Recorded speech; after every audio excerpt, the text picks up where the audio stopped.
Hey everyone, welcome to the Small Success Podcast. I'm Pam Downing, Marketing and Operations Strategist at Larison Media, and I am here with Drew Larison, founder and creative director of Larison Media. How's everybody doing? Great. Awesome. Okay. Well, thanks so much for joining us today. We're really glad that you're here.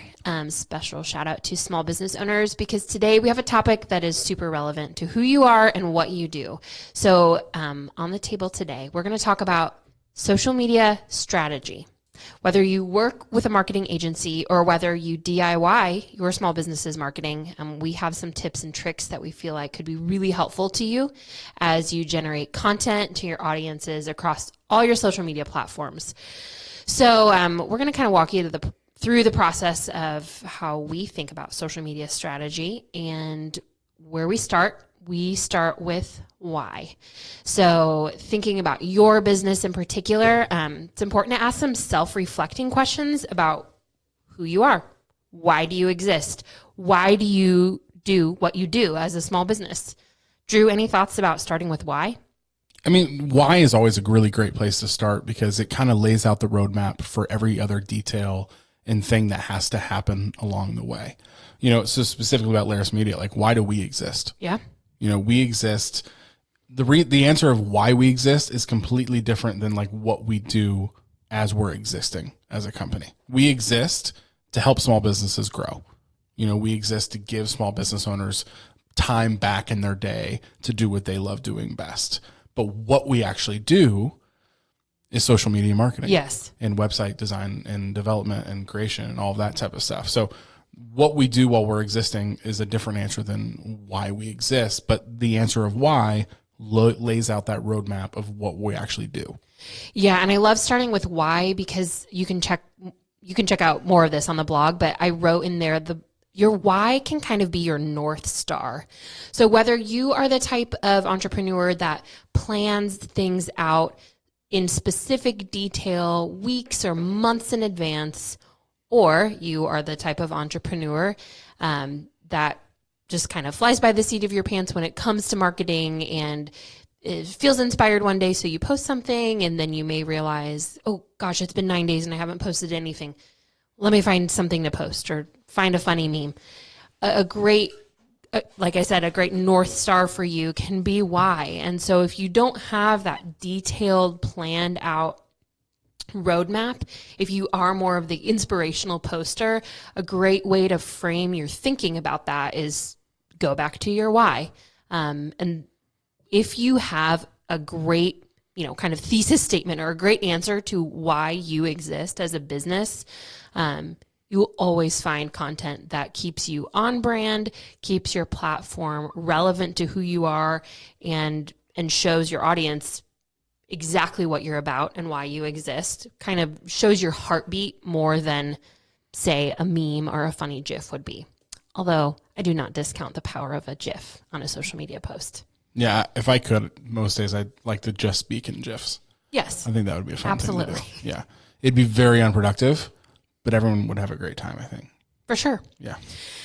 Okay, so the next part when we're thinking through social media strategy for a small business is asking the question, what? So this is really, what do you do? Drew, you've touched on this a little bit. So you've established your why and you know kind of the heartbeat behind your business. But the next step in thinking about your strategy is to ask the question, what? What do you do on a daily basis is one part of that. The other part of asking what for me is, what do we want to post? What do we want our brand voice to sound like? So, Drew, can you give us some examples of this? Yeah, so the what is really important because in my head, when I hear what, I hear, especially when we're talking about the idea of social media marketing, is what types of content, are you going to talk about or are you going to use or create? But really it goes back to, what you do as a company as well. But certain things, certain types of companies, when they look at their what, I use this example in the past, but like a plumbing company, their what is obviously plumbing activities, Sure. plumbing services, pipe cleaning, fixing drain, whatever it is. So maybe looking at the what you do, but then also looking at what type of content shows that the best. Is it a cool, if you have a camera, going through that drain as a plumbing company? Is it video content, being able to show you what you actually did?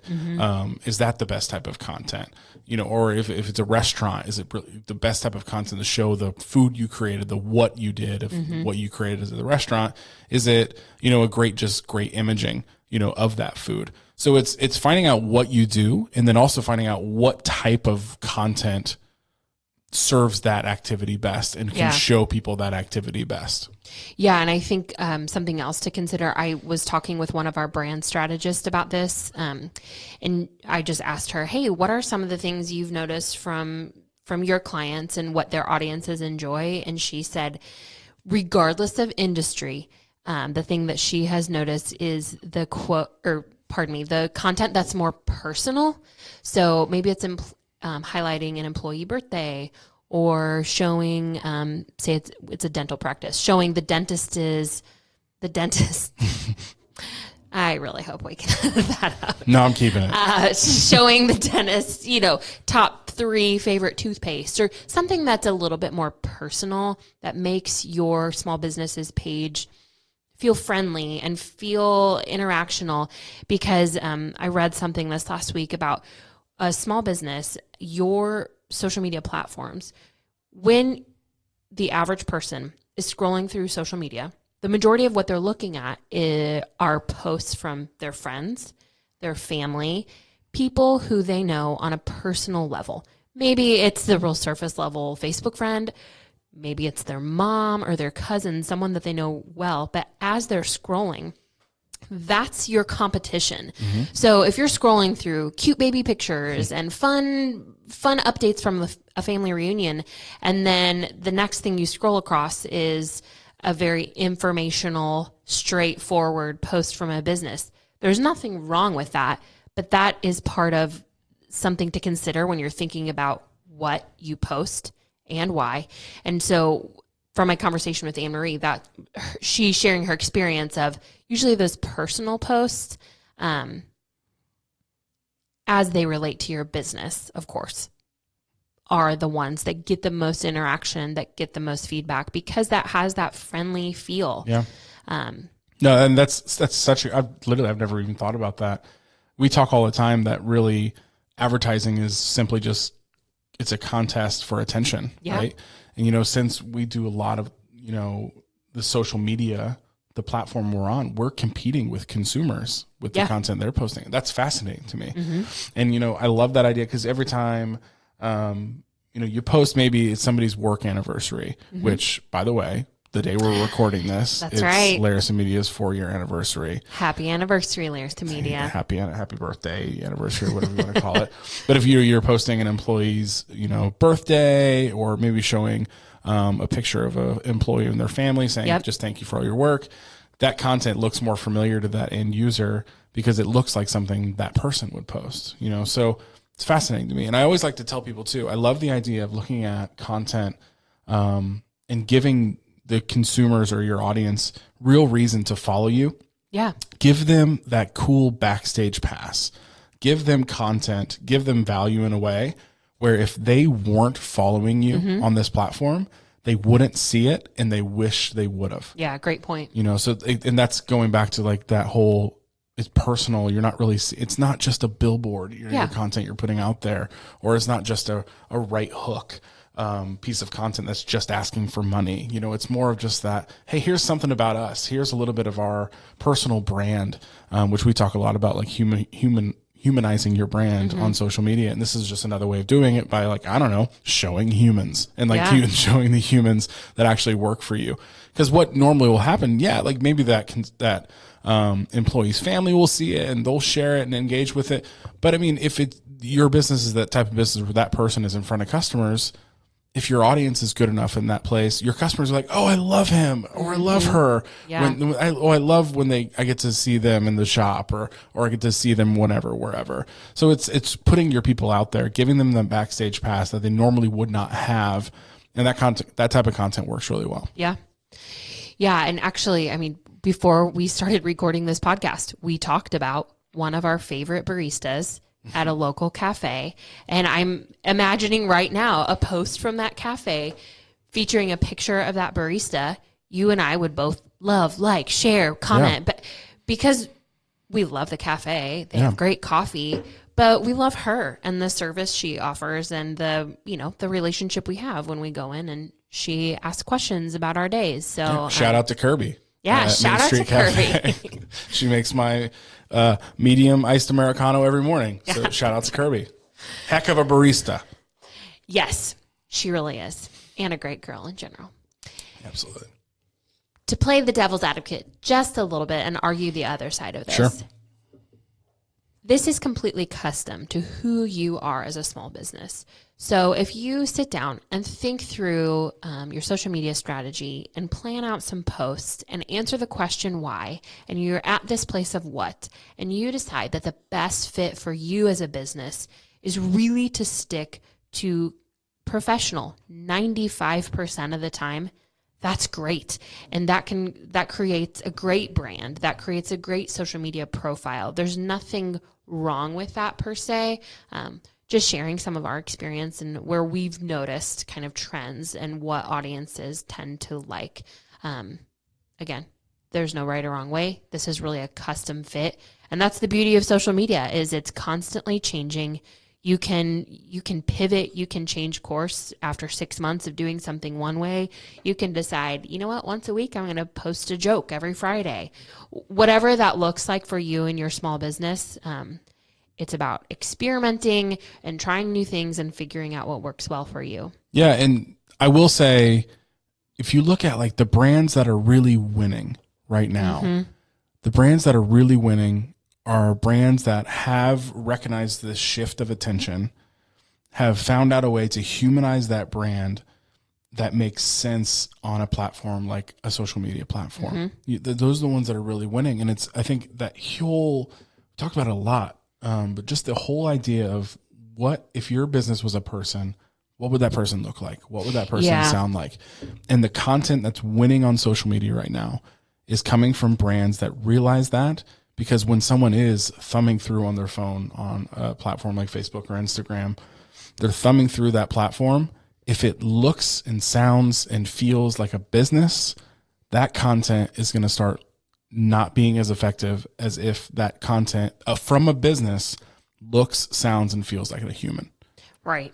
And people are just more comfortable with that because that's the expectation when they get on that platform is to see, feel, interact with humans.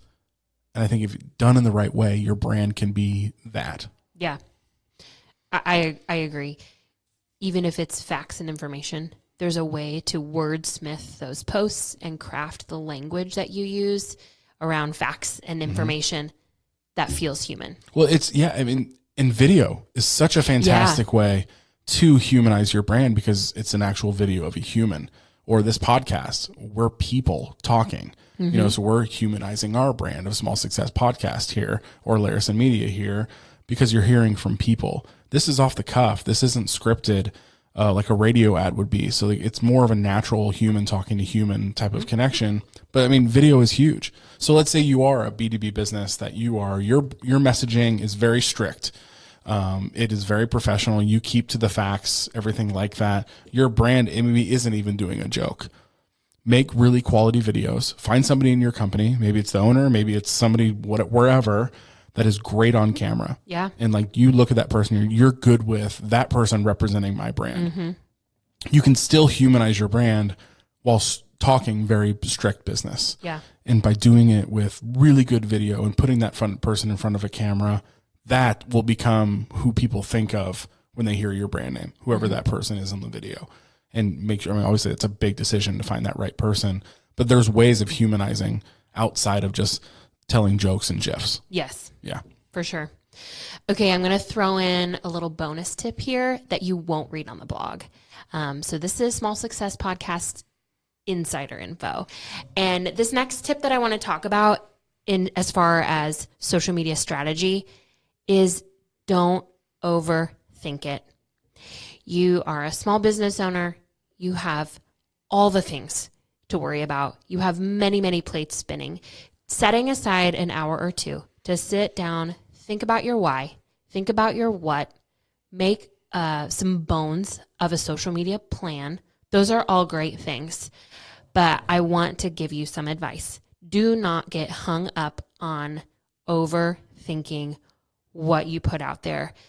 Drew, you have some coaching about this as far as like the frequency of content. Mm-hmm. Can you speak about that a little bit? Yeah, and we've talked about it a little bit. It's a lot of people get stressed out about, I have to post every day. What this study said I have to post 7 times a day. What time of the day do I post? It is so easy to go 0 to 100 when it comes to this idea of social media marketing. And what I always tell people is, if you're not using a company or wanting to outsource this, quality over quantity. Yeah. Hardcore quality over quantity has to be your thought. Because if you're just doing quantity and you're stressed out, and guys, listen, I am a small business owner. I get it. Today has been crazy. It's just one of those days that stuff is just all over the place, and I get it. Things are crazy, but you still have that, like, you have to check it off your list. Oh, we got to get something on Facebook. I don't care. Just post something. That conversation happens, and it probably happens often. Relax. Take a deep breath. Listen to the silence. Maybe this is good for you. Maybe you're listening to this right now, and you need just nothing for a few seconds. You good? Cool. Take a few seconds. Don't overthink it. Maybe do it tomorrow. Because when you're rushed and you're just wanting to check things off lists, the outcome of that task is never as good as it probably needs to be. Mm-hmm. And when it comes to social media content, quality of that content matters so much more than the quantity of how many pieces of content you're releasing. Because no one shares mediocre content. Yeah. No one cares or interacts with mediocre content. So that's really important. And like, there's also things you could be doing. Maybe, you have so much on your plate. You're bookkeeping, you're a restaurant, you're trying to keep the books, you're running the bar, you're running the front of the house, you're running the back of the house, you're trying to do marketing, you're trying to do all these things. Maybe there's someone in your staff that loves marketing or loves being creative. Trust them with it. Yeah. Have a conversation with them. Trust them with maybe the marketing. There's so many services out there that can maybe help you handle this in a different way, where you can go back to doing, maybe keep the restaurant example going. You're the chef, right? And you're magical with knives and forks and grills and pans and pots and everything like that. But the whole creative side of marketing isn't your thing. It's okay. That is somebody else's thing. No need to stress out about it. No need to freak out and get overwhelmed with it to the point where the content being created isn't great, or the content being created just isn't something you're enjoying doing, and somebody else can be doing it for you. So, there's so many steps to take, but calm down. Take a second. Everything's going to be okay. You don't need to post to Facebook today if it's not going to be high quality, really great content. Sure. This is your therapy session brought to you by Drew Larison. Yeah, no, that's great advice. And that really kind of segues right into our last and final point, which is the age-old question we hear all the time: how often should I be posting? And the answer to this is really similar to what our answer would be to why should I post? What should I post? It is completely custom fit for you as a small business. There really isn't a right or wrong answer. Well, there may be a wrong answer, and it would be this: post more than once a year. Post less than 20 times a day. So real broad. Within those boundaries, and this is the fun of social media and the beauty of social media and the mystery of social media, is that it is custom for you. So what works for your neighbor in your small town square that's a cafe will maybe totally different from you, whatever your business may be. And like Drew has said, and I will reiterate, quality over quantity. So if you are feeling stressed out and you are overwhelmed, that quick get it done, check it off the list post may not be the right answer. Do you want to speak to frequency? Yeah, like I was saying, I kind of jumped the shark a little bit, but that's fine. That's okay. Our bonus tip is still hidden in this episode. Like I was saying, there's so many studies. You could Google, what time of day should I post to Facebook? How many times a day should I post to Facebook? And you will pull up 20,000 articles with 20,000 different answers.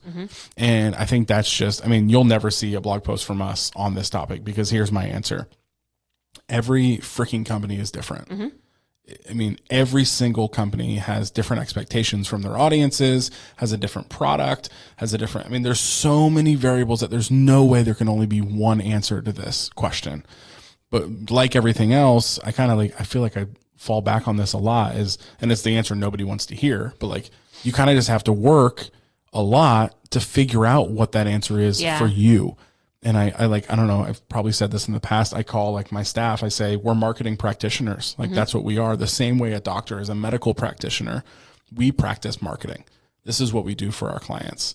Instead of testing prescriptions and doses, we're testing strategies, content, styles, vibes, like all that type of stuff we're able to, test out for our clients. But that's what you need to do. Maybe do a video. Did it go well? Great. Make another one. Sure. And just constantly have that mindset of tweaking, or like, hey, we posted at noon today. Awesome. Tomorrow let's post at 2. See, trying to figure out what time is best for your company. But please, please, please, please do not just go to Google, type in that question and believe the first article that pops up, because I can almost guarantee it's just probably not going to work for you, because you are unique. Your brand is unique, and all the variables around that your brand will change that answer for you. Yeah. And something else I would say about this too is having the attitude of a learner instead of putting pressure on yourself to become an expert. Progress over perfection. Yeah. It's one of my favorite little things to keep in the back of my brain in life in general. Yeah. No matter what you're doing, it will be different 5 years from now or 10 years from now. So getting hung up on the thought that like, oh, I don't want to post that video because I don't know, I'm really not that great of a video editor, and kind of getting caught up in those thought patterns. Well, no matter what you do, you're going to be better or different 5 or 10 years from now. You're not going to stay the same. And some of that is the fun of social media. You can experiment. If it's not so great, well, no one's going to be scrolling past it in a day from now, because there will be brand new content literally every second. Social media changes. Well, you say it best. You say about podcasting. Yeah. I mean, you can look at our account. We're new at this. We're trying this whole podcasting out. And I love that you say podcasting. I feel like it's going to be a muscle. The more we use it, the stronger it's going to get. And we're going to be able to provide, better content every time we post. The same way with, you were saying video editing. Video editing is a muscle. Being on video is a muscle. The more you do it, the more you create content, the better it's going to get. And I truly believe in that. Yeah. One last thought from me about how often, and you will notice we are not exactly answering this question, but as far as a tip that a small business owner could take away, build this as a habit. No matter what you decide, what rhythm you decide is best for your small business, make some kind of rhythm and build systems in place that will help you stick to that. Whether it's, as Drew mentioned, finding a creative person on your team and handing the marketing over to them, or if you're the one that hangs on to that, schedule it into your calendar. Literally calendar it as a part of your week. Maybe it's a 5-minute teeny tiny sliver of your calendar. If you use Google Calendars, this is very easy. You type it in. You can have a reminder for yourself every day, 3 times a week, whatever it may be. So that you don't go 0 to 100 and you're posting all the time for a month, and then you get busy or a new project comes along or you get this big new client. Social media is often the first thing to go by the wayside. And then your audience that was interacting with you and that you were doing that slow build. And, where'd you go? Yeah. Where'd they go? They miss you. Don't abandon them. But that's such a tiny life hack. Just whether it's calendaring it or building it into a habit. So maybe every morning you come to the office, you get your water, you get your coffee, you sit down and check emails, and then habitually the first thing you do is hop on social media and do a post. Whatever that looks like for you, build that into a habit so that it doesn't go by the wayside, and so that you can build that muscle by doing it over and over and over again.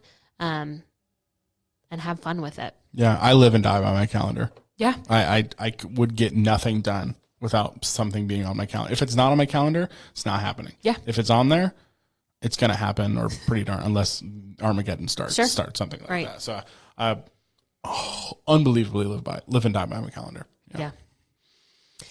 Well, we hope you took something away from today's podcast, Small Success Podcast. We are all about helping small business owners and empowering you with practical tips and tricks that you can use in your small business. We are here for you. You can find us at lairstomedia.com. Would love to answer any questions or help you out in any way we can. Thanks so much for joining us, you guys. On behalf of Drew Larison, myself, and the rest of the Lairsto Media team, have a great day.